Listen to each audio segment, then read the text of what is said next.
time for a mortgage bond market update. Hey guys, it's Mortgage Mel and it's time for today's Mortgage Minute.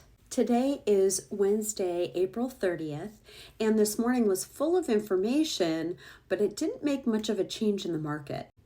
The GDP was a bit better than expected after accounting for the impact of a pre-tariff import surge. And the quarter 1 inflation data was also higher than expected. This sent bonds into weaker territory at first, and then a flat Treasury refunding announcement helped, as did additional digestion of the GDP internals. So auto purchases had outsized impact and spending far outpaced income growth. Now, March looked better than April for inflation, and they're basically concluding that March was pre-tariff and April is post-tariff, and so that has affected inflation. However, mortgage bonds are still really steady.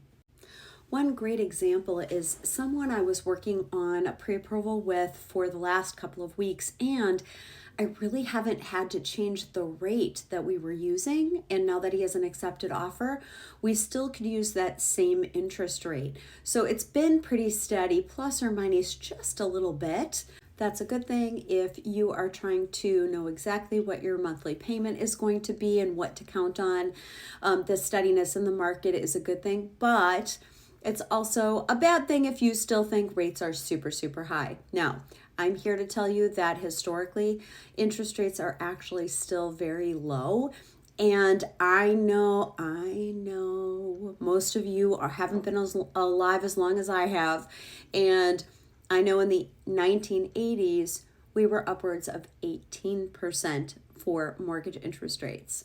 And so in my lifetime, I have seen quite a bit higher than 6.5 to 7 that we're dealing with right now.